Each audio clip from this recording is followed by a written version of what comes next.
Le film commence avec deux jeunes garçons nommés George et Harold qui racontaient les incroyables aventures du capitaine Sleep. Dans l'histoire, ils racontent que dans une galaxie très lointaine, il existait une planète où tous les habitants ne portaient que des sous-vêtements. Soudain, la planète a commencé à exploser et pour sauver le capitaine Sleep, ses parents l'ont envoyé sur une autre planète. Finalement, le petit capitaine Sleep a atterri sur la planète Terre et a été sauvé par un couple de dauphins. Peu de temps après, le capitaine Sleep est devenu adulte et, grâce à ses incroyables pouvoirs, il a commencé à sauver tous les habitants. Cependant, à ce moment-là, un méchant en forme de sandwich a commencé à attaquer la ville, mais comme il était trop fort, le capitaine Sleep a pu le vaincre facilement. Aussitôt que les jeunes terminent de raconter l'histoire du super-héros, le directeur de l'école, connu sous le nom de Chonchon, apparaît et déchire la bande dessinée qu'ils étaient en train de faire. À ce moment-là, George raconte que Chonchon déteste tout ce qui est amusant, comme les bandes dessinées, les vacances, Noël et même les chats. Très irrité, Chonchon ordonne aux jeunes d'aller dans son bureau et, lorsqu'ils arrivent, le directeur leur dit que depuis leur arrivée, ils n'ont cessé de causer des problèmes, ce qui dérangeait les professeurs. À cet instant, les jeunes disent au directeur qu'il ne peut pas prouver qu'ils causent des problèmes, mais Chonchon répond qu'il trouvera les preuves. Peu de temps après, les jeunes sortent du bureau du directeur et reprennent une autre journée normale à l'école, où tous les élèves s'ennuyaient beaucoup. Plus tard, ils entrent dans une salle de classe et rencontrent un élève nommé Edouard, qui leur révèle que c'est lui qui a parlé au directeur des problèmes qu'il causait à l'école. En entendant cela, George et Harold s'irritent, et à ce moment-là, un professeur entre dans la salle de classe. Alors que la classe allait commencer, le directeur de l'école annonce à tous les élèves que samedi, ils devront présenter leurs inventions lors d'une convention scientifique. Et en entendant cela, les élèves se fâchent. Après les cours, les deux jeunes sortent ensemble de l'école et se rendent dans une cabane dans les arbres, où ils passèrent la plupart de leur temps à créer des bandes dessinées. George raconte que c'est à cet endroit qu'ils ont créé plusieurs histoires, dont l'une portait sur le capitaine Sleep, où ils passaient toute la journée à écrire sur ce héros. Le lendemain, les deux jeunes se réveillent et, comme c'est samedi, ils sont très heureux car ils pouvaient faire ce qu'ils voulaient, comme regarder la télévision et rester en pyjama toute la journée. Cependant, leur bonheur ne dure pas longtemps car ils doivent aller à l'école pour présenter leurs inventions à la convention de sciences. Lorsqu'ils s'en rendent compte, le temps devient pluvieux et tous les élèves vont tristement à l'école. Aussitôt qu'ils entrent dans l'établissement, le directeur annonce que le professeur de sciences ne pourra pas venir, car il passe son samedi avec sa famille. À cause de cette attitude, Chonchon dit qu'il a renvoyé le professeur et qu'il cherchera un remplaçant la semaine prochaine. Après cela, le directeur invite Edouard à monter sur scène et à présenter ses 17 inventions. Au moment où il commence ses présentations, tous les élèves s'ennuient et, voyant cela, George et Harold décident d'agir. Après un long moment, Edouard était sur le point de présenter sa dernière invention, qui était un robot en forme de toilette. Sans que Edouard ne s'en rende compte, George et Harold se cachent derrière la toilette et, après avoir ouvert un compartiment, commencent à saboter l'objet. Finalement, lorsqu'Edouard appuie sur un bouton de la toilette, celle-ci commence à lancer plusieurs rouleaux de papier toilette dans la salle, ce qui rend les élèves plus enthousiastes. En voyant que la toilette était hors de contrôle, Chonchon demande à Edouard de l'éteindre, mais le jeune homme dit qu'il ne peut pas et découvre que George et Harold sont les responsables de ce désordre. Dès que le cours se termine, George et Harold se préparent à rentrer chez eux, mais à ce moment-là, ils sont surpris par Chonchon, qui leur ordonne d'aller dans son bureau. Dans le bureau du directeur, Edouard apparaît et, avec l'aide d'une caméra cachée dans une tortue, Chonchon montre qu'il a obtenu des preuves du désordre causé par les deux garçons. En voyant qu'ils ont été découverts, George et Harold demandent à Chonchon s'il va raconter à leurs parents ce qu'ils ont fait. Cependant, le directeur dit qu'il ne le fera pas, mais que pour les punir, il va les mettre dans des salles de classe séparées. En entendant cela, les deux jeunes s'inquiètent, car ils pensent qu'ils ne pourront plus jamais être ensemble. Cette nuit-là, les jeunes réfléchissent à la décision de Chonchon, et Harold imagine qu'à l'avenir, ils passeront l'un à côté de l'autre sans se reconnaître. Avec cela, ils essaient d'élaborer un plan et arrivent à la conclusion qu'ils devront récupérer la caméra qui était cachée dans la tortue. Le lendemain, les jeunes entrent secrètement dans l'école pour récupérer la caméra, mais à ce moment-là, ils découvrent que Chonchon était amoureux d'une femme nommée Edith, qui travaillait à la cafétéria. Au moment où Edith s'en va, Chonchon la suit, laissant ainsi son bureau vide. Pour profiter de cette occasion, George et Harold entrent dans le bureau du directeur et essaient de trouver la caméra. Dès qu'ils commencent à fouiller l'endroit, les deux trouvent divers objets que Chonchon leur avait confisqués. Et l'un de ces objets était une bague qui avait le pouvoir d'hypnotiser n'importe qui. De plus, Harold trouve toutes les éditions qu'ils ont faites du Capitaine Sleep et il se demande si le directeur les lit. Malheureusement, à ce moment-là, Chonchon apparaît et montre qu'il était avec la tortue et la caméra cachée pour que les jeunes ne la prennent pas. Profitant du fait que les deux étaient encore ensemble, le directeur leur montre quelques papiers et révèle qu'une fois signés, il les enverra dans des classes séparées. Pour l'en empêcher, une idée vient à George et dès qu'il monte sur la table, il essaie d'utiliser la bague hypnotisante. George dit que cette bague a été créée dans le sous-sol le plus profond en Chine, où seuls les objets les plus puissants trouvés dans les boîtes de céréales sont fabriqués. En entendant cela, Chonchon commence à rire, car il pense que la bague n'est qu'un objet ordinaire.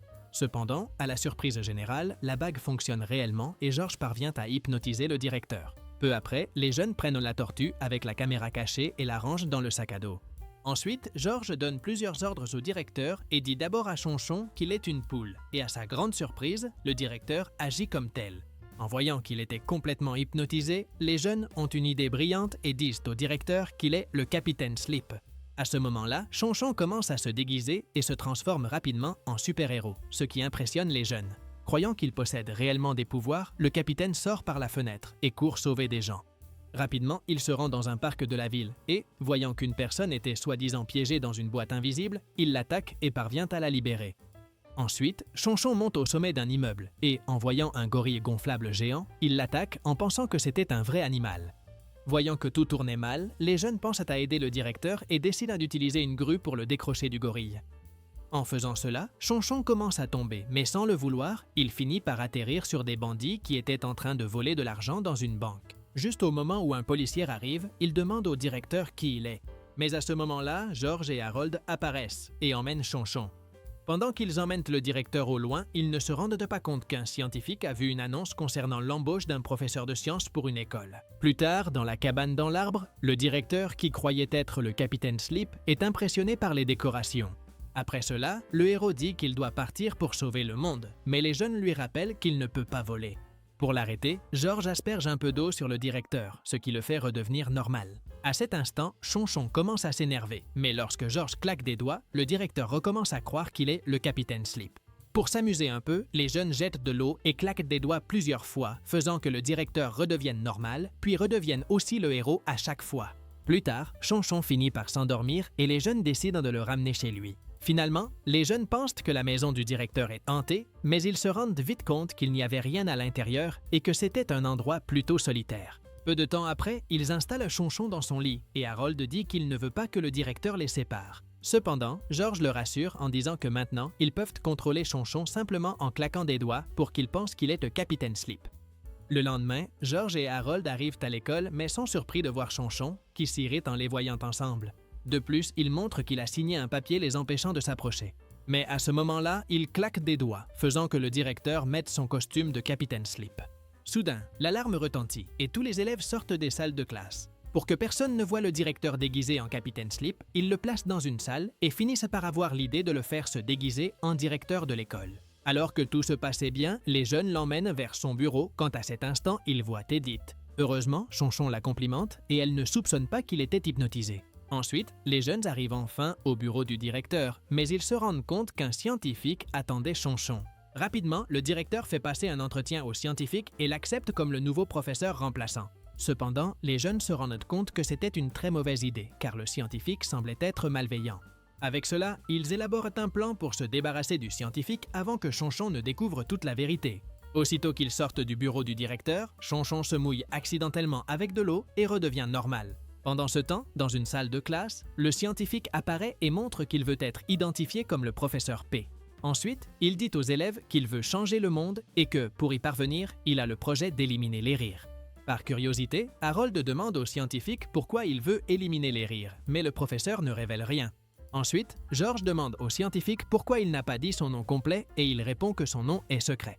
À ce moment-là, George fait une blague sur le scientifique, ce qui l'irrite et il finit par envoyer George et Harold chez le directeur. Dès qu'ils arrivent au bureau de Chonchon, les jeunes remarquent qu'il est redevenu normal, mais au moment où il claque des doigts, le directeur redevient le capitaine Slip.